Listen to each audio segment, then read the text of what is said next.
ইনশিতা হাত মুখ বাঁধা অবস্থায় পড়ে আছে গাড়িতে। পরনে বিয়ের সাজ। সন্ধ্যা নেমে এসেছে প্রায়।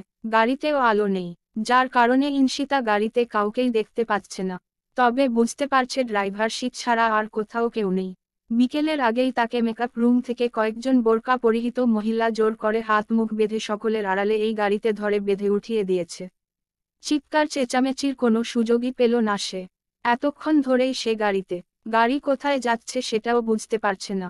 ওদিকে জেহের কোনো হাঙ্গামা সৃষ্টি করেছে কি না কে জানে। ইনশিতার হুট করেই ওই দিন রাতের কথা মনে পড়ল। সেদিন যখন সে ব্যালকনির দরজা খুলছিল তখন কেউ একজন হাত ধরে হেঁচকা টানে দেয়ালে চেপে ধরে। চিৎকার দিতে গেলে লোকটি মুখ চেপে ধরে। রাস্তার ক্ষীণ আলোয় দেখতে পেল জেহেরকে। একদম তার মুখের কাছে মুখ নিয়ে আছে। জোরে জোরে শ্বাস নিচ্ছে জেহের, যেন ভয়ানক রেগে আছে। ভয় ঝেঁকে ধরল তাকে। এত রাতে কি জন্য এসেছে জেহের? বিয়েটা একদম করতেই হতো তোমাকে।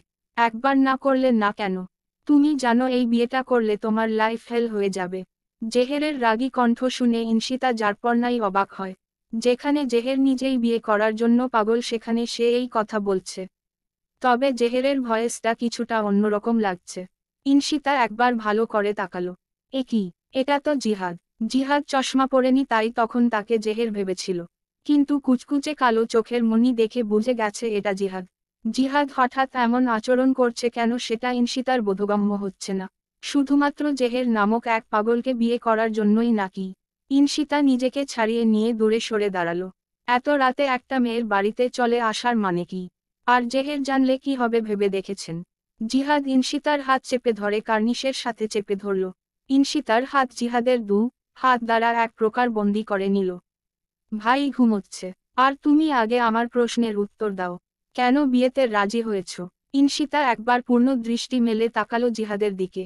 জিহাদের চোখে রাজ্যের অসহায়ত্ব। চোখ দুটো যেন খুব কষ্টে মেলে রেখেছে।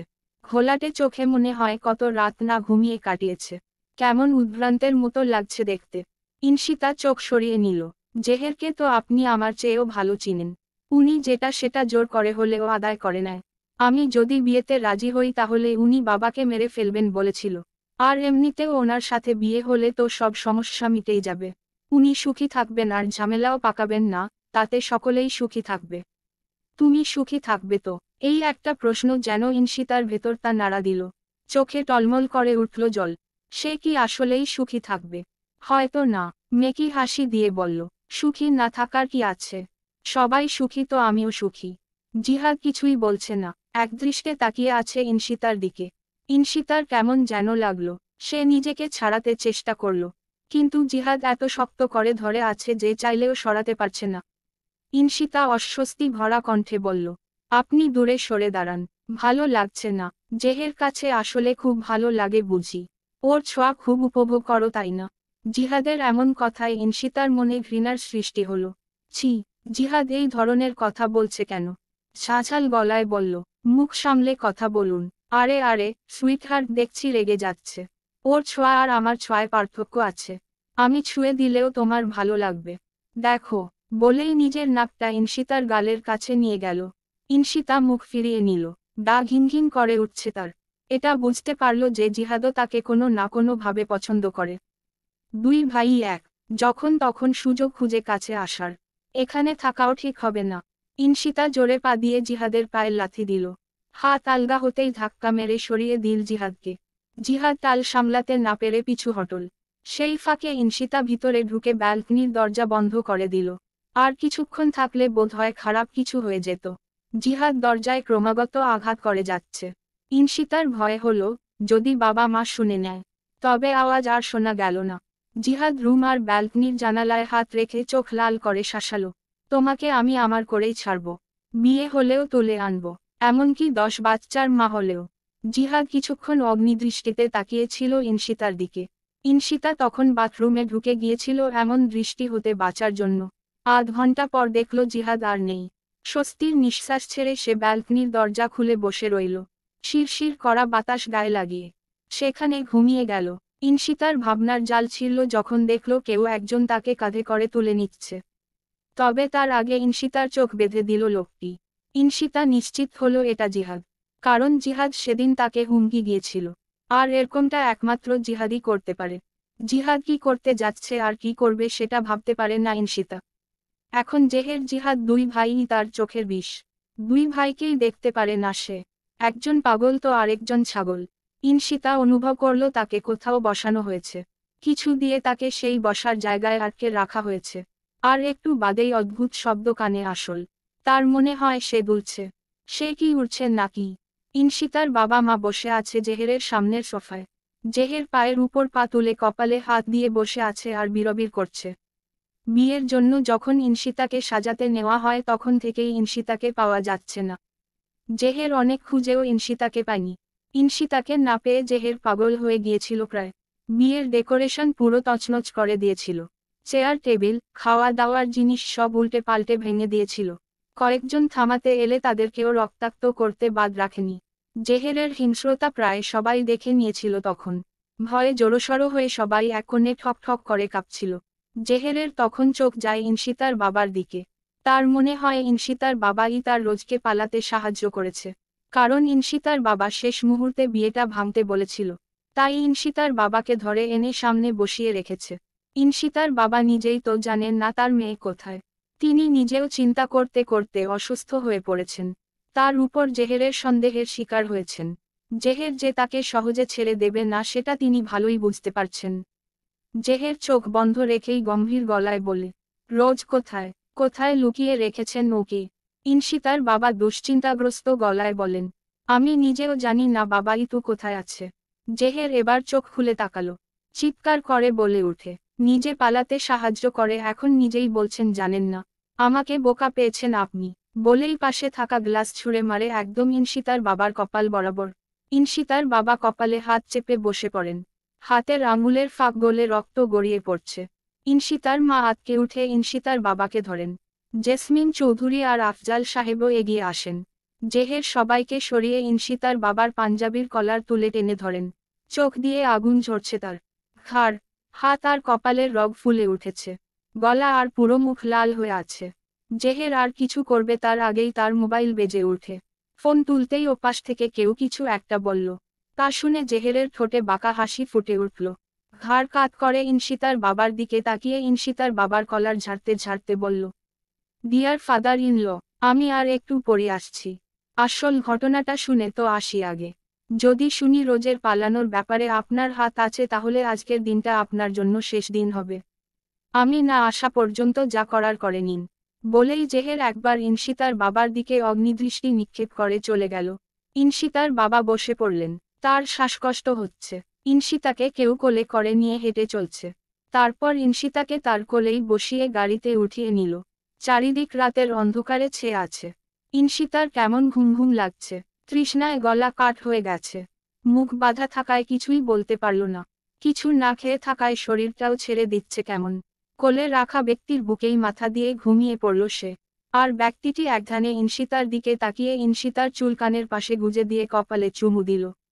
ইনশিতার শীত লাগায় লোকটির কোলে আরো গুটিসুটি মেরে ঘুমালো। লোকটি হালকা হেসে গাড়ির জানালা তুলে দিল। একটি চাদর বের করে ইনশিতার গায়ে জড়িয়ে দিল। নিজেও ইনশিতাকে শক্ত করে চেপে ধরল। উষ্ণতায় ইনশিতা আরো গভীর ঘুমে চলে গেল।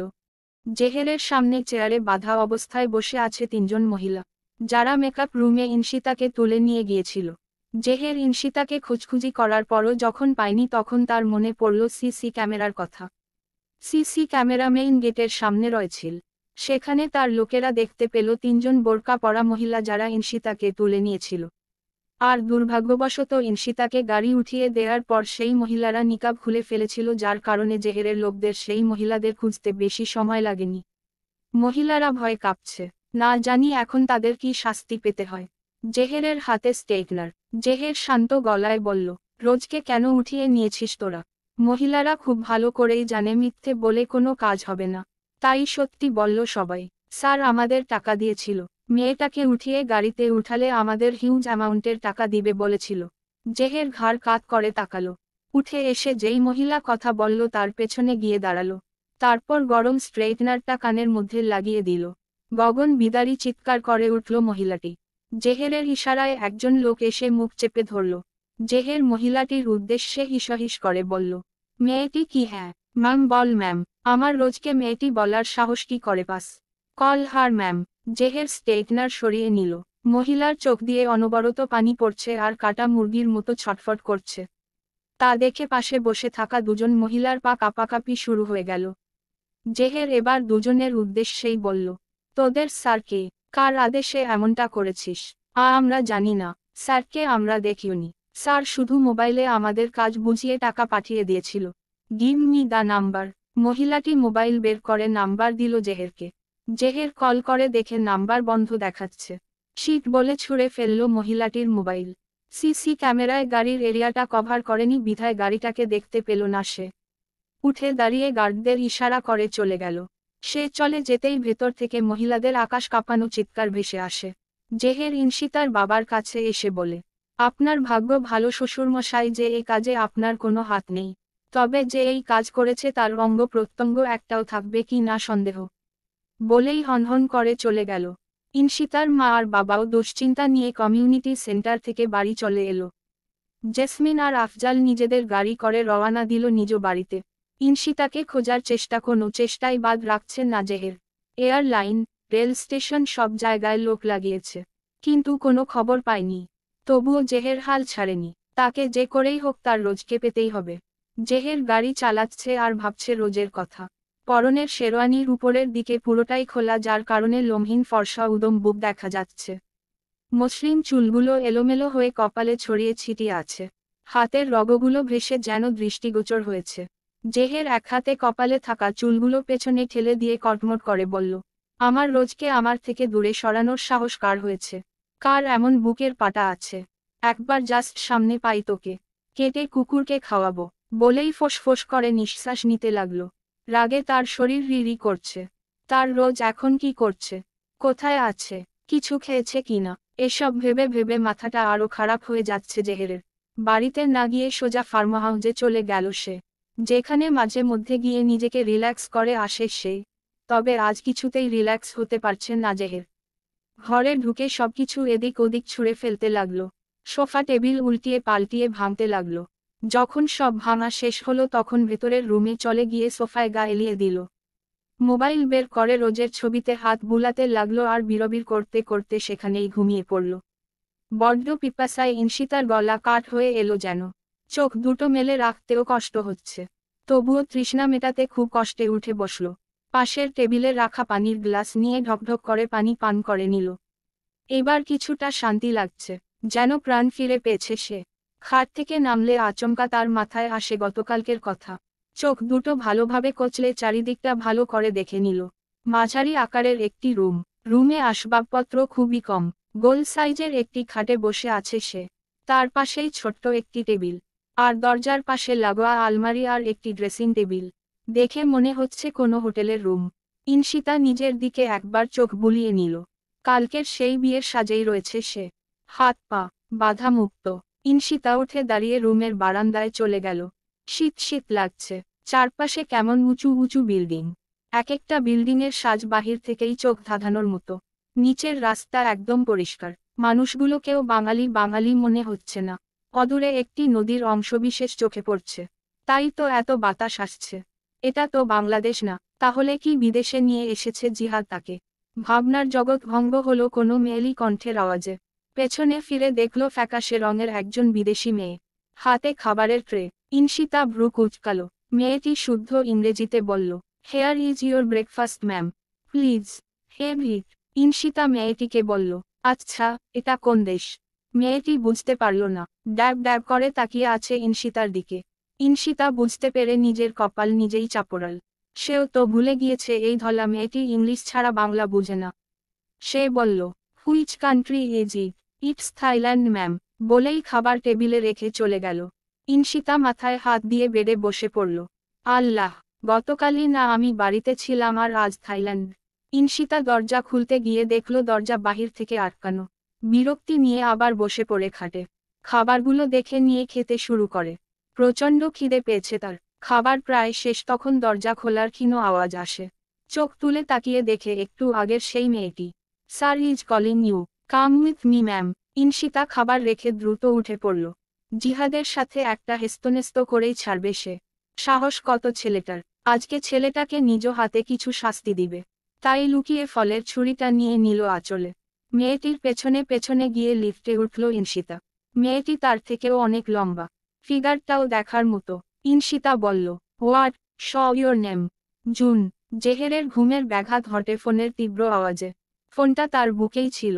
উঠিয়ে দেখে আননোন নাম্বার। জেহের বিরক্তি নিয়ে বলল, who the hell are you? ওপাশ থেকে একটি মেয়ের কণ্ঠ ভেসে আসে। মি জেহের, আপনি আপনার রোজের খবর পেয়েছেন তো? জেহের এবার উঠে বসে। হু আর ইউ? আমি কে সেটা জেনে আপনার লাভ নেই। তবে আপনার রোজের খবর আমি দিতে পারি মিস্টার। জেহের শান্ত গলায় জিজ্ঞেস করল, কোথায় আছে আমার রোজ? কার কাছে? আমি আপনাকে বলবো, তবে আমার একটা শর্ত আছে। যত টাকা লাগবে সব দেব। ব্ল্যাঙ্ক চেকও দিয়ে দেব, তাও বলো আমার রোজ কোথায়? ওপাশ থেকে মেয়েটির অট্টহাসির শব্দ শোনা গেল। বিরক্ত হলো জেহের। মোবাইলটা আছড়ে ফেলে দিতে ইচ্ছে করছে। তবুও নিজেকে শান্ত রাখল। মেয়েটি হাসি থামিয়ে বলল, এসব টাকা ফাঁকা আমার কিছুই লাগবে না মিস্টার। আমার অন্য কিছু চাই। অন্য একটা শর্ত আছে। জেহেরের কপালের মধ্যভাগ কুঞ্চিত হলো। কি শর্ত? ইনশিতাকে নিয়ে মেয়েটি অর্থাৎ জুন ছাদে চলে আসলো। হোটেলের ছাদটা বিশাল। একপাশে ছোট ছোট চেয়ার টেবিল বসানো, আরেক পাশে ফুলের বাগান, সব নাম না জানা ফুল। জুন ছাদের বিপরীত প্রান্তে নিয়ে চলল ইনশিতাকে। ইনশিতা আল্লাহ আল্লাহ করতে করতে গেল। এবার হয়তো জিহাদকে খুনি করে দিতে পারে। বড্ড বার বেড়েছে জিহাদ। তারা কাছে যেতেই দেখল শেষ মাথার চেয়ারে একটা লোক বেশ আরাম করে বসে আছে। জুন ইনশিতাকে পেছনের একটি চেয়ারে বসতে দিয়ে চলে গেল। ইনশিতাও একটু আরাম করে বসল। একটু 19-20 হলে জিহাদকে মেরে দিতেও তার হাত কাঁপবে না। ইনশিতা নিজেই কথা বলা আরম্ভ করল। মি জিহাদ, নিজেকে কি ভাবেন আপনি? কিং। আপনি যা চাইবেন সব পেয়ে যাবেন। সব পেলেও পেতে পারেন, বাট আমাকে না। জানেন তো, আপনারা দুই ভাইই এক। কোনোটাই কোনোটার চেয়ে কম না। কি হলো, চুপ করে আছেন যে? মুখে কি কুলু পেতেছেন নাকি? এই কথার শেষেই লোকটি দাঁড়িয়ে ইনশিতার দিকে ফিরল। সামনের লোকটিকে দেখে ইনশিতা সবিস্ময়ে চেয়ার ছেড়ে উঠে দাঁড়াল। লুকিয়ে রাখা ছুরি হাত থেকে পড়ে গেল। মুখ আপনা আপনি হা হয়ে গেল তার। তার সাথে এসব কি হচ্ছে? সবকিছু এমন ধাঁধা ধাঁধা লাগছে কেন? প্রহেলিকায় পড়ল নাকি সে? সবকিছুতেই এত প্রহেলিকা কেন? মুখ দিয়ে অস্ফুট স্বরে একটা নামই বেরিয়ে আসলো তার। রাফিদ ভাইয়া। জেহের নিজের পার্সোনাল হেলিকপ্টারে উঠে বসল। ব্ল্যাক স্যুটের সাথে হোয়াইট শার্ট। শার্টের ওপরের বোতাম দুটো খোলা। সানগ্লাস আটকে রাখা আছে শার্টে। চুলগুলো সেই আগের অবস্থানের মতোই কপালে ঠাঁই নিয়েছে। হাতে রিস্ট ওয়াচ।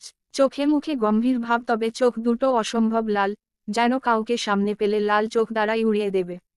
উড়ে চলল হেলিকপ্টার তার গন্তব্যের দিকে। ইনশিতা এখনো হা করেই আছে। রাফিদ হেসে ইনশিতার সামনে 2 আঙুল দিয়ে তুড়ি বাজাল। ধ্যান ভেঙে গেল ইনশিতার। সে বিস্মিত গলায় বলল, রাফিদ ভাইয়া, তুমি? রাফিদ ভ্রু কুঁচকাল। তো কার আশা করছিলে তুমি? জেহের নাকি জিহাদ? ইনশিতা উত্তর না দিয়ে পাল্টা প্রশ্ন করল, তুমি এখানে কেন নিয়ে এসেছো আমায়? আর এভাবে নিয়ে আসার মানেটা কি? সবুর করো ইতু, সব জানতে পারবে। আগে ফ্রেশ হয়ে আসো তো। রুমের আলমারিতে ড্রেস রাখা আছে, চেঞ্জ করে আসো। এত ভারী সাজে থাকতে কষ্ট হবে। এতক্ষণ যেভাবে ছিলাম সেভাবেই থাকবো। আগে তুমি বলো। বললাম না চেঞ্জ করে আসো। তুমি না বলা পর্যন্ত আমি এক পাও নড়ব না। রাফিদ হাল ছেড়ে দিল। সে জানে ইনশিতা এখন না জেনে কোথাও যাবে না। তাই নিজে গিয়ে একটা চেয়ারে বসে সামনের চেয়ারে ইনশিতাকে বসতে ইশারা করল। তুমি নিশ্চয়ই জানো যে তোমার সাথে একজনের বিয়ে ঠিক হওয়া ছিল আগের থেকেই। হ্যাঁ, কিছুদিন আগে বাবার কাছ থেকে জানলাম। কিন্তু এই প্রশ্ন কেন? যার সাথে তোমার বিয়ে ঠিক হয়েছিল সেই ছেলেটা আমি। ইনশিতা দ্বিতীয়বারের মতো বিস্ময়ে আবারও চেয়ার ছেড়ে উঠে দাঁড়ালো। রাফিদ বিরক্তি নিয়ে বলল, বারবার দাঁড়াচ্ছ কেন?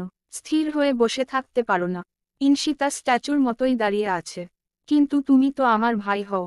রাফিদের বিরক্তির সাথে সাথে রাগও উঠে গেল। নিজের চেয়ার ছেড়ে উঠে ইনশিতার বাহু ধরে ঝাঁকাল। রাগী গলায় বলল, আমি তোমার কোন কালের ভাই হু?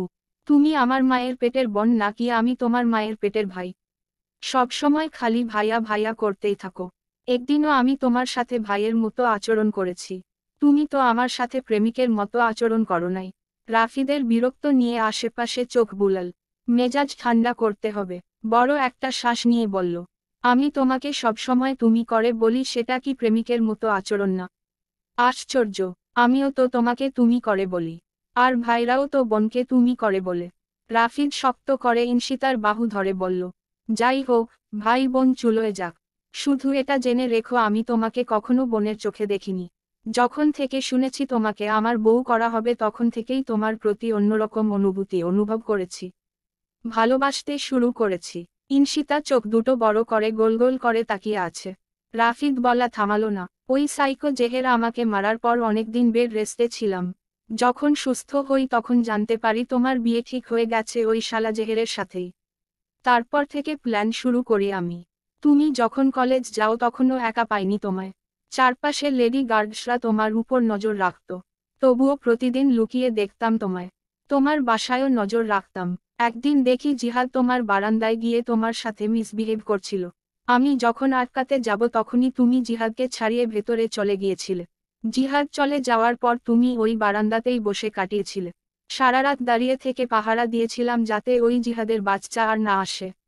হলুদের রাতে বারান্দায় তোমায় আর জেহেরকে একসাথে দেখে খুব রেগে গিয়েছিলাম। তাই ঢিল ছুঁড়ে মারি। আমার প্ল্যান ছিল বিয়ের দিনই তোমাকে উঠিয়ে থাইল্যান্ড নিয়ে আসব। সব বন্দোবস্ত আগে থেকেই করে রেখেছিলাম। আমি কিছু করার আগেই দেখি কিছু মহিলা তোমাকে জোর করে তুলে দিয়েছে একটা মাইক্রোতে। আমি গাড়িটি ধরার আগেই গাড়ি ছেড়ে দেয়। সেই গাড়ির পেছনে পেছনে বাইক নিয়ে আসি। কিছুক্ষণ বাদেই গাড়িটি থেমে ড্রাইভার নেমে গিয়ে জিহাদ উঠে যায়। বুঝতে পারি যে এসব জিহাদেরই প্ল্যান। আমি বাইক নিয়েই গাড়িটির সামনে দাঁড়ালে জিহাদ গাড়ি থামিয়ে বেরিয়ে আসে। আমার মাথায় হেলমেট ছিল তাই জিহাদ আমাকে চিনতে পারেনি। আমিও এগিয়ে গিয়ে ক্লোরোফর্ম মাখানো রুমাল জিহাদের মুখে চেপে ধরি। জিহাদ অজ্ঞান হয়ে গেলে আমি আমার বাইক রেখে গাড়িতে এসে বসে পড়ি। কাঙ্ক্ষিত জায়গায় পৌঁছে তোমায় কাঁধে তুলে হেলিকপ্টারে নিয়ে রাখি অ্যান্ড অ্যাট লাস্ট আমার প্ল্যান সাকসেসফুল। থ্যাঙ্কস টু জিহাদ অর্ধেক কাজ করে আমারই হেল্প করেছে। এতক্ষণ ইনশিতা অবাক হয়ে শুনছিল রাফিদের কথা। এত প্ল্যান শুধুমাত্র তাকে পাওয়ার জন্য। ইনশিতা ঝটকানি দিয়ে রাফিদের হাত বাহু থেকে ছাড়িয়ে নিল। ঝাঁঝাল গলায় বলল, তাহলে আপনাদের তিনজনের মধ্যে তো কোনো পার্থক্যই দেখছি না। সবগুলাই একই জলের মাছ।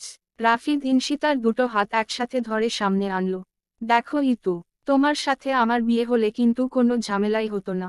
আর আমি ওই দুই ভাইয়ের মতো না। আমাকে একদম ওদের সাথে মেলাবে না।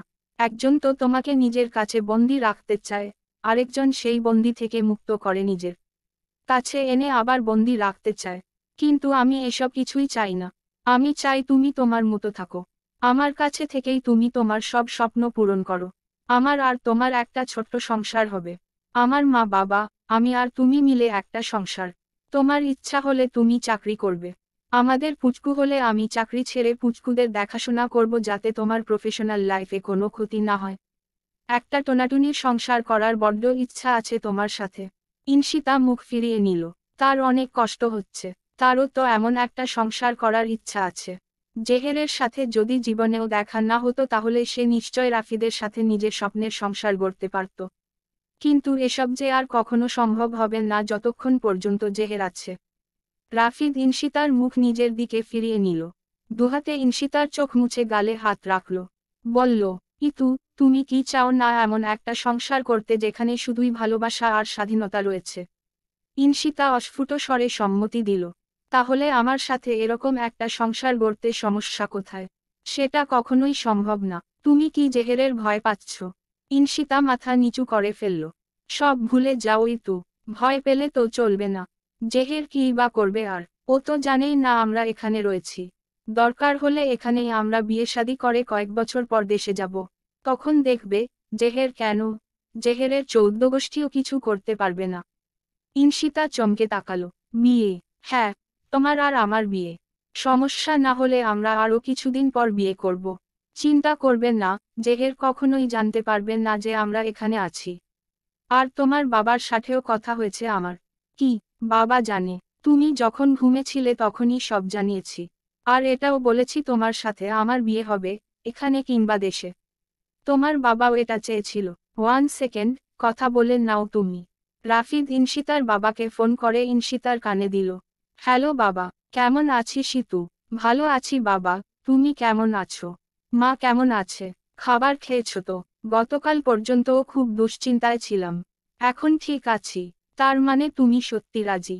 কিসের ব্যাপারে? আমার আর রাফিদ ভাইয়ের বিয়ের ব্যাপারে। হ্যাঁ ইতু, আমি অনেক ভেবে দেখেছি। আর রাফিদের সাথেই তোর বিয়ে ঠিক করেছিলাম প্রথমে। এখন যখন রাফিদের সাথেই বিয়ে হচ্ছে তাতে না করার কোনো কারণ নেই।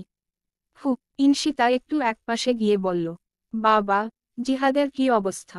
শুনেছি গতকাল ওকে নাকি মাঝ রাস্তায় পাওয়া গেছে। আফজাল সাহেব খবর পাওয়ার পর বাড়িতে নিয়ে গিয়েছেন। বাবা মেয়ের কথোপকথন শেষ হলে রাফিদ বলে, কি, এবার রাজি আছো তো? ইনশিতা একবার মুখ উঠিয়ে তাকালো।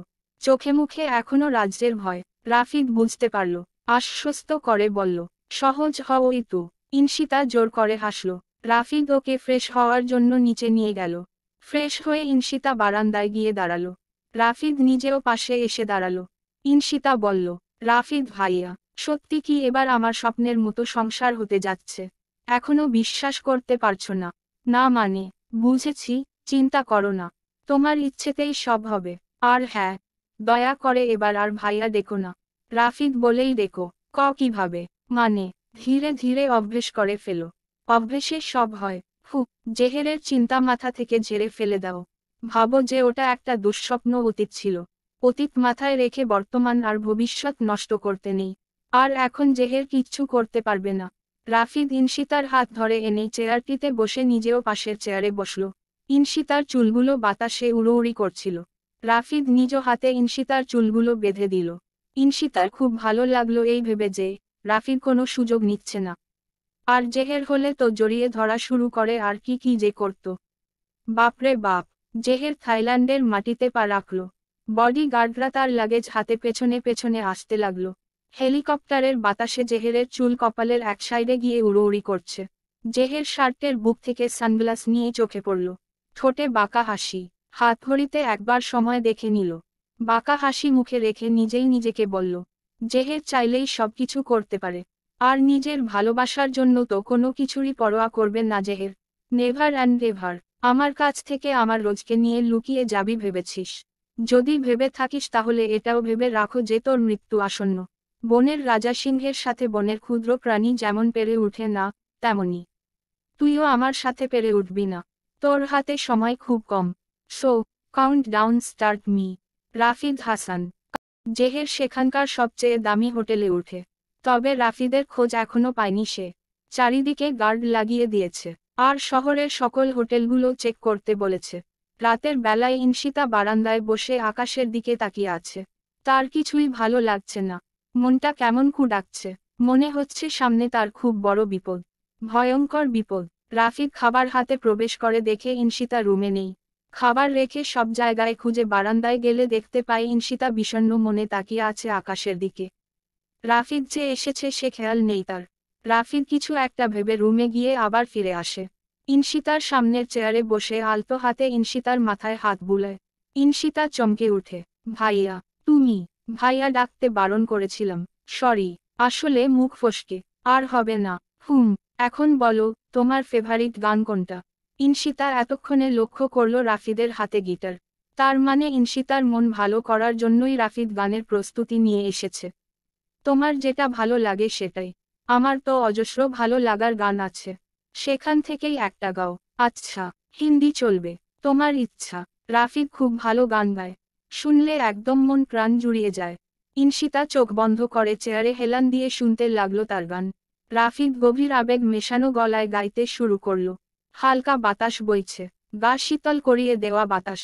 সেই বাতাসে ইনশিতার সামনের দিকের চুলগুলো উড়ছে। চোখ বন্ধ করে গানটা অনুভব করছিল সে।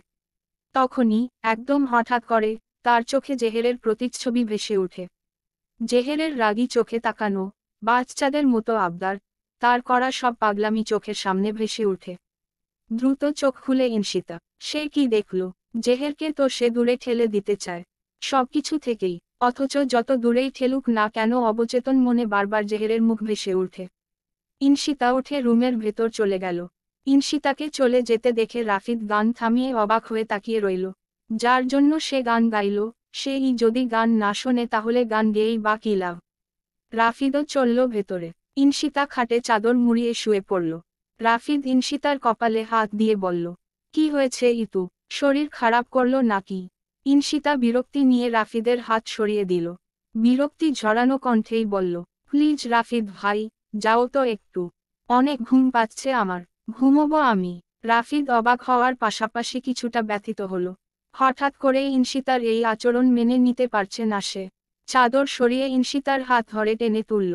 দুহাতে ইনশিতার গাল ধরে বলল, কি হয়েছে ইতু? কোনো কারণে মন খারাপ? বল না ইতু, আমি কি তোকে কোনোভাবে কষ্ট দিলাম?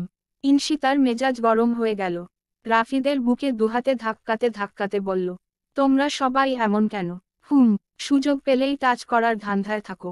ইতু, আমি তো শুধু গালেই। খারাপভাবে কিছু। তুমি যাবে প্লিজ? ভাল লাগছে না আমার। ইতু, প্লিজ যাও। ইনশিতা মাথা নত করে হাত জোর করে মাথায় ঠেকাল। রাফিদের কষ্ট লাগলো কিছুটা। হঠাৎ করেই বাকি হলো ইনশিতার। কিছু না বলেই এক বুক মন খারাপ নিয়ে নিজের রুমে চলে গেল রাফিদ। ইনশিতা দরজা আটকে আবার শুয়ে পড়ল। মনের ভেতরে জেহেরের আনাগোনা চলছে। সে যতই চাইছে জেহেরকে সরিয়ে দিতে ততই যেন জেহের আরও এগিয়ে আসছে। উঠে বসে মাথা চেপে ধরল ইনশিতা। জেহেরের কথা এত মনে পড়ছে কেন তার? জেহেরের কারণেই সে রাফিদের সাথে খারাপ ব্যবহার করল। বেচারার তো কোনো দোষ নেই। তাহলে হঠাৎ কি এমন হলো যে সে রাফিদের সাথে খারাপ আচরণ করে ফেলেছে? কারণটা জেহের নয়তো।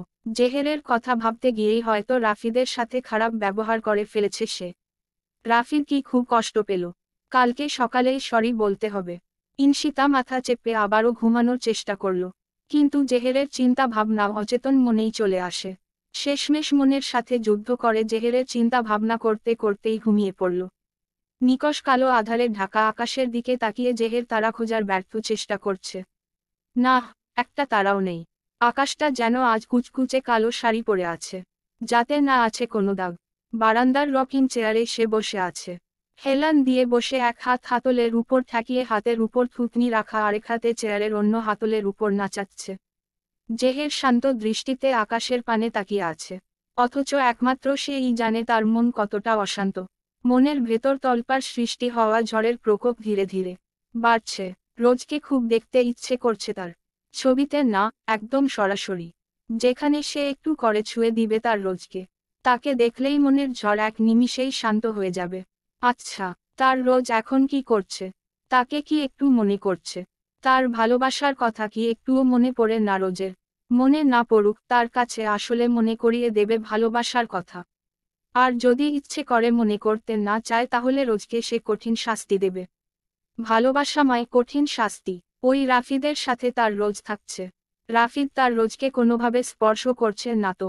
যদি করে তাহলে রাফিদের হাত আর হাত থাকবে না। তিলে তিলে কষ্ট দিয়ে রাফিদকে মারবে সে। যেমনটা এখন সে তিলে তিলে মরছে রোজকে না পেয়ে। রোজ কি রাফিদের সাথে ইচ্ছে করেই থাকছে? ইচ্ছে করেই সে জেহেরের কাছে আসছে না? রোজ কি তাকে ভালোবাসে না?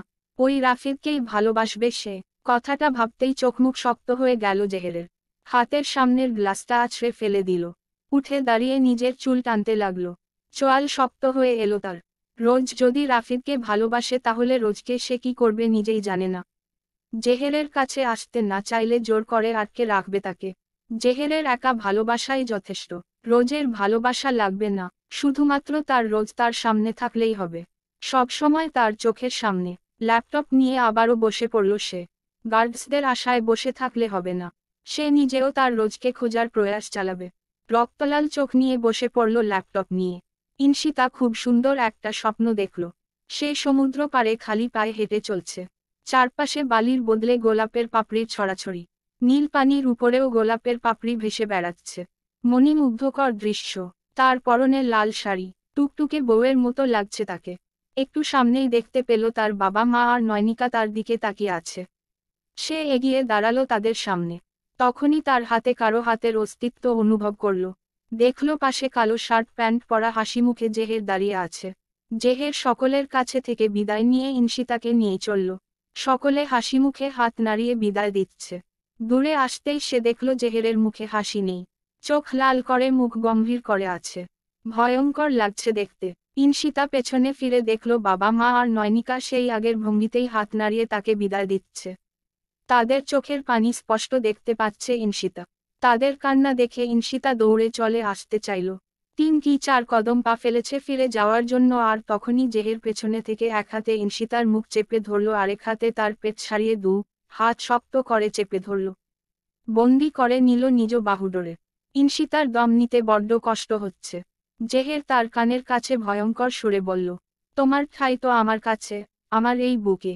তাহলে কোথায় যাচ্ছ তুমি রোজ? আমি ছাড়া আর তোমার কেউ নেই এই পৃথিবীতে, তোমার সবকিছু আমি। এই জেহের, বলতে বলতে ইনশিতার মুখ আরো শক্ত করে চেপে ধরল। সে দেখল তার পরনের লাল শাড়ি ক্রমশ কুচকুচে কালো রঙে পরিণত হলো।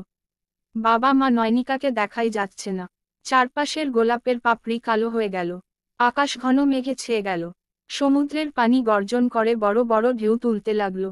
চারপাশের সবকিছুই তার কালো লাগলো। একসময় তার নিঃশ্বাস প্রায় বন্ধ হয়ে গেল। ধরফরিয়ে ঘুম থেকে উঠল ইনশিতা। তার পুরো শরীর ঘেমে নিয়ে একাকার। রুমে এসি থাকা সত্ত্বেও ঘামে জবজবা হয়ে গেছে। ইনশিতা দ্রুত ঢকঢক করে পানি পান করল। এটা তো সুন্দর স্বপ্ন না, ভয়ঙ্কর স্বপ্ন। ইনশিতা ওড়না দিয়ে ঘাড় গলা মুছে নিল। জোরে জোরে শ্বাস ফেলে বারান্দায় গিয়ে দাঁড়ালো। রাতের অন্ধকার কাটিয়ে ভোরের আলো ফুটবে ফুটবে করছে তখন। তবে এখনো ভালো করে আলো ফোটেনি। এমন ভয়ঙ্কর স্বপ্ন দেখার মানে কি? কোনো বিপদের আগমন নয়তো? জেহেরের মতো বড় বিপদ আর কোনটা আছে নাকি? জেহের তার জীবনে অশুভ সেটা বোঝায়নি তো স্বপ্নের দ্বারা। কিন্তু আসলেই তো জেহের একটা অশুভ। যত ঝামেলায় পড়েছে সে সব ঝামেলা জেহেরের কারণেই। এই স্বপ্নে স্পষ্ট বুঝিয়েছে জেহের ইনশিতাকে সবসময় বন্দি রাখবে। ভেবেই নিজের মাথা নিজে চাপড়াল ইনশিতা। জেহেরের কাছে আর সে কখনোই তো বন্দি হবে না। জেহের তো কখনোই খুঁজে পাবেন না তাকে। সে তো এখন নতুন জীবন গড়বে রাফিদের সাথে। তার স্বপ্নের জীবন। তখন জেহেরকে নিয়ে বেশি বেশি ভাবায় জেহেরকে নিয়ে স্বপ্ন দেখেছে সে। ধুর, স্বপ্ন আবার সত্যি হয় নাকি? সে নিজেই বেশি বেশি ভাবছে। ইনশিতা স্বপ্নের ব্যাপারটা মাথা থেকে ঝেড়ে ফেলতে চাইল। কিন্তু কিছুতেই মাথা থেকে নামছে না। স্বপ্ন ভুলতে সে অন্য একটা ব্যাপার মাথায় আনল। তার মনের মতো সংসার, যেখানে অফুরন্ত ভালোবাসা থাকবে। সে তার প্রিয় মানুষটি একসাথে হাতে হাত ধরে রাস্তার পাশে হাঁটবে। কখনো কখনো ক্লান্ত হয়ে টঙে বসে চা খাবে। নদীর পাড়ে হাঁটতে যাবে, আরও কত কি যে করবে।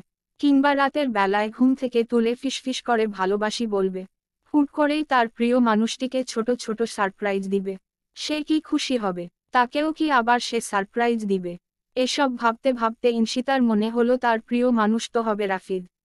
আসলেই কি? রাফিদের সাথে তার জমানো সব কল্পনা বাস্তবে রূপ নিবে। সবকিছুই রাফিদের সাথে হাতে হাত মিলিয়ে করবে। রাফিদের কথা মনে হতেই গতরাতের ঘটনাটা মনে পড়ে গেল তার। কি খারাপ ব্যবহারটাই না করেছে সে। রাফিদ তো তাকে উল্টো বাঁচিয়েছিল জেহেরের হাত থেকে। আর সে কিনা, তার ক্ষমা চাওয়া উচিত রাফিদের কাছে। সকালে জুনের সাহায্যে রাফিদের রুম খুঁজে দরজার সামনে দাঁড়িয়ে পড়ল ইনিশতা। সে কি ভেতরে ঢুকবে? দোনমনো করতে করতে দরজায় টোকা দিয়েই ফেলল। কয়েক মিনিট যেতেই দরজা খুলল রাফিদ। ইনশিতা কিভাবে সরি বলবে ভেবে পাচ্ছে না। আমতা আমতা করতে করতে বলল, আসলে, গতকাল, মানে, আমি সরি। গতকাল মনটা ভালো ছিল না তাই তোমার সাথে খারাপ ব্যবহার করে ফেলেছি। আমি সত্যিই সরি। রাফিদ হাসি মুখে বলল, সমস্যা নেই ইতু। আমিও বুঝেছিলাম কালকে হয়তো কোনো কারণে তোমার মন খারাপ ছিল। অত ভেব না, কিছু মনে করিনি। ইনশিতা মনে মনে একটা দীর্ঘশ্বাস ছাড়ল। রাফিদের সাথে অমন আচরণের কারণে তার নিজেরও খারাপ লেগেছিল। এত সহজে রাফিদ ব্যাপারটা মানিয়ে নিবে ভাবতেই পারেনি সে। রাফিদ আর ইনশিতা মিলে নাশতা করল। নাশতা শেষে রাফিদ ইনশিতাকে নিয়ে বের হলো। কোথায় যাচ্ছি আমরা? এমনিতেই এদিক ওদিক। রুমে বসে বোর হবা, তাই ঘুরে টুরে আসলে মন ভালো থাকবে। ইনশিতার ইচ্ছে ছিল না যাওয়ার। তার মনটা কুড়াচ্ছে। তবুও রাফিদের জোড়াজুড়িতে গেল। দুজনে একসাথে হাঁটতে বের হয়েছে। রাফিদ ইনশিতার হাত ধরলে ইনশিতা হাত সরিয়ে নিল। তার কেমন অস্বস্তি লাগছিল রাফিদ হাত ধরাতে। এমনকি রাফিদের পাশ ঘেঁষে হাঁটতেও। পুরো দুপুর পর্যন্ত এদিক সেদিকে ঘুরে ফিরে মার্কেটে গিয়ে পৌঁছল। রাস্তার দুপাশে সারি সারি মার্কেট।